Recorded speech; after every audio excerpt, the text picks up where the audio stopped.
नमस्कार। PS news पर आप सभी लोगों का स्वागत है।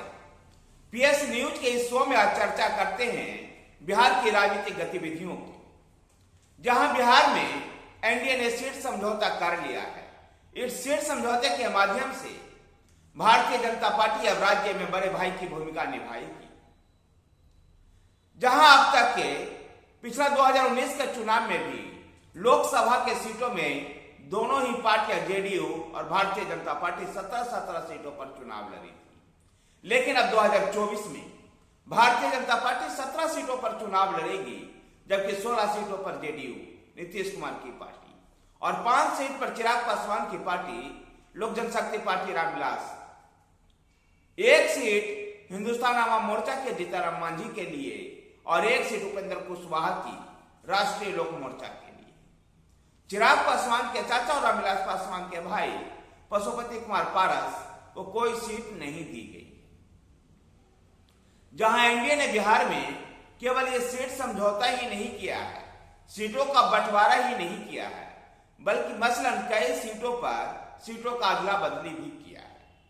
जिन सीटों का अदला बदली किया गया है उनमें प्रमुख रूप से शिवहर का नाम आता है, जहां भारतीय जनता पार्टी के स्थानीय कार्यकर्ता और नेता लगातार केंद्रीय नेतृत्व पर इस बात को दबाव बना रहे थे कि यह क्षेत्र भारतीय जनता पार्टी के पास नहीं होना चाहिए, लेकिन जेडीयू से समझौते के तहत यह सीट जेडीयू के पास अब चला गया है। इस समय शिवहर लोकसभा क्षेत्र से भारतीय जनता पार्टी के रमा देवी सांसद है और जेडीयू से उम्मीद की जा रही है कि आनंद लवली जेडीयू से शिवहर लोकसभा क्षेत्र से चुनाव मैदान में उतरेगी। गया लोकसभा क्षेत्र की अगर चर्चा करें तो 2019 में जेडीयू के विजय कुमार मांझी यहां से सांसद चुने गए थे, लेकिन जब जीताराम मांझी की पार्टी हिंदुस्तान आवाम मोर्चा एनडीए का हिस्सा बना, तो ऐसे में यह सीट जो गया लोकसभा सीट है वो जेडीयू को हिंदुस्तान आवाम मोर्चा के लिए छोड़ना पड़ा, जहां से हिंदुस्तान आवाम मोर्चा के जीताराम मांझी ने अपनी उम्मीदवारी का भी ऐलान कर दिया। कराकट इस सीट पर भी जेडीयू के महाबली सिंह सांसद थे, लेकिन गठबंधन में शामिल राष्ट्रीय लोक मोर्चा को एकमात्र सीट काराकाट की दी गई है और जहां से ऐसी संभावनाएं चल रही है कि उपेंद्र कुशवाहा स्वयं चुनाव मैदान में उतर सकते हैं। नवादा लोकसभा सीट जो लोक जनशक्ति पार्टी रामविलास पासवान अर्थात चिराग पासवान वाली गुट के पास था और वहां से चंदन सिंह सांसद थे, लेकिन अब नवादा लोकसभा क्षेत्र भारतीय जनता पार्टी के पास आए और भारतीय जनता पार्टी अब नवादा लोकसभा क्षेत्र से चुनाव लड़ेगी। हाजीपुर लोकसभा क्षेत्र था तो लोक जनशक्ति पार्टी का ही कब्जा, लेकिन इसके जो 2019 में चुने गए सभी सांसद पशुपति कुमार पारस के साथ चले गए थे। ऐसे में हाजीपुर लोकसभा क्षेत्र इस बार पारस गुट को न देकर के चिराग पासवान गुट को दिया गया है और हाजीपुर से जो सांसद थे पशुपति कुमार पारस, अब ऐसी संभावनाएं चल रही है कि हाजीपुर से लोकसभा क्षेत्र में चिराग पासवान उतर सकते हैं। समस्तीपुर यहां भी पारस गुट वाली लोक जनशक्ति पार्टी के पास ये सीट थी, जहां से प्रिंस राज सांसद थे। इस बार ये सीट भी लोक जनशक्ति पार्टी रामविलास अर्थात चिराग पासवान के पास है। समस्तीपुर खगड़िया में महबूब अली कैसर लोक जनशक्ति पार्टी के सांसद थे, ये भी पारस के साथ ही थे, पशुपति कुमार पारस के साथ ही थे, लेकिन अब ये सीट भी खगड़िया की सीट भी चिराग पासवान को दे दिया गया है। बात अगर और भी करें तो बिहार में जहां एक तरफ राष्ट्रीय जनता दल भी भारतीय जनता पार्टी और जेडीयू का मुकाबला करने के लिए तैयार दिखाई दे रही है और राज्य में 17 बनाम 17 का मुद्दा लगातार रूप से उठा रहे हैं तेजस्वी यादव लोकसभा चुनाव तो नहीं लड़ेंगे, लेकिन राष्ट्रीय जनता दल का पूरा दमदार तेजस्वी यादव के कंधों पर है। इस बीच लालू यादव के परिवार से 2 सदस्य लोकसभा में ताल ठोकते हुए नजर आ सकते हैं, जिनमें पाटलिपुत्रा लोकसभा क्षेत्र से लालू प्रसाद यादव की पुत्री डॉक्टर मीसा भारती फिर से एक बार चुनाव मैदान में हो सकती है, तो वहीं पर सारा लोकसभा क्षेत्र छपरा लोकसभा क्षेत्र से लालू प्रसाद यादव की एक और बेटी रोहिणी आचार्य का नाम चर्चा में है और ऐसा माना जा रहा है कि जिस प्रकार से लालू प्रसाद यादव ने 1997 में राम ने देवी पर दाव लगाया था, ठीक उसी प्रकार से ईश्वर अपनी पुत्री रोहिणी आचार्य को छपरा लोकसभा क्षेत्र में के चुनाव मैदान में उतार कर लगाना चाहते हैं। देखना दिलचस्प होगा कि कितना ये कामयाब हो पाते हैं।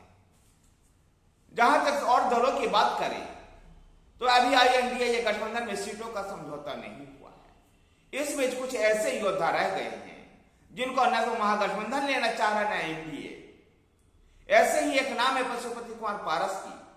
पशुपति कुमार पारस को जहां NDA ने 0 पर आउट कर दिया तो वहीं पर महागठबंधन में उनके लिए संभावनाएं कम है। मुकेश सहनी की विकासशील इंसान पार्टी भी इसी कैटेगरी में है, जो ना भी तो NDA का हिस्सा और ना ही INDA का। आखिर मुकेश सहनी को किधर समायोजित किया जाएगा? तो एक तरफ असदुद्दीन ओवैसी की पार्टी AIMIM जिस प्रकार से चुनाव लड़ने का ऐलान कर रही है मुस्लिम बहुल क्षेत्रों में, इसके अलावा भी नॉन मुस्लिम उम्मीदवार उतार करके दूसरे क्षेत्रों में चुनाव लड़ने की बात कह रही है। ऐसे में उनका रोल को भी देखना होगा। और जिस प्रकार से पशुपति कुमार पारस, मुकेश सहनी और पप्पू यादव को गठबंधन में वरीयता नहीं मिल रही है, इसको देखते हुए ऐसा कहा जा सकता है कि बिहार में एक तीसरा मोर्चा भी दिखाई दे सकता है जो आगामी लोकसभा चुनाव को त्रिकोण बना सकता है। अगर बार रूम की बात करें, चुनाव तैयारियों की बात करें, तो बिहार में सभी दल अपनी चुनावी तैयारियों को अंजाम देने में लगे हुए हैं। जहां भारतीय जनता पार्टी का बार रूम भारतीय जनता पार्टी के प्रदेश कार्यालय पटना में खुल चुका है, जहां राज्यसभा के सांसद भीमसेन इसको देखेंगे। इसके अलावा JDU में भी 2 बार रूम खोला गया है, एक JDU के विधायक के घर पर और एक JDU के पार्टी दफ्तर। JDU के पार्टी दफ्तर से चलने वाला यह बार रूम निश्चित आगामी लोकसभा चुनाव के लिए छोटे छोटे तथ्यों को नेताओं को बताएगी। तो राष्ट्रीय जनता दल ने भी 2 बार रूम खोले हैं, एक किसी भी MLC के घर पर और एक तेजस्वी यादव के घर पर, और दोनों ही बार रूम को बड़े सीनियर नेता मॉनिटरिंग कर रहे हैं। जहां तेजस्वी यादव के घर पर जो बार रूम है, तेजस्वी यादव स्वयं ही उसको मॉनिटरिंग करने में लगे हुए। कांग्रेस पार्टी भी बिहार में अपनी चुनावी तैयारियों को पुख्ता कर लेना चाहती है और इसलिए वो भी अपने बार रूम के माध्यम से लोगों को कनेक्ट होने का प्रयास कर रहे हैं। बिहार की राजनीति में, बिहार की अगर हम बात करें तो बिहार में कई ऐसे राजनीतिक घटनाएं चल रही है जिसको लेकर के अंदाजा लगा पाना मुश्किल है। जनता दल यूनाइटेड ने बिहार में स्टार प्रचारकों की सूची बनाते समय किस क्षेत्र में चुनाव हो रहा है इसका भी इस बार ध्यान रखेगी। और गौरतलब है कि भारतीय JDU के पास स्टार प्रचारकों के नाम पर नीतीश कुमार और संजय झा, केसी त्यागी जैसे ही चेहरे हैं। बाकी उस प्रदेश में, उस क्षेत्र में हो रहे चुनाव पर स्टार प्रचारकों की सूची जारी करेगी JDU। देखना दिलचस्प है कि बिहार की जो ये रोचक कहानियां, राजनीतिक कहानियां जो मैं आपके सामने लेकर के आया हूं, ये आपको कैसा लगा है, या आप हमें कमेंट बॉक्स में लिख करके बताएं। और हमारे साथ बने रहने के लिए हमारे चैनल PS न्यूज को सब्सक्राइब कीजिए। धन्यवाद।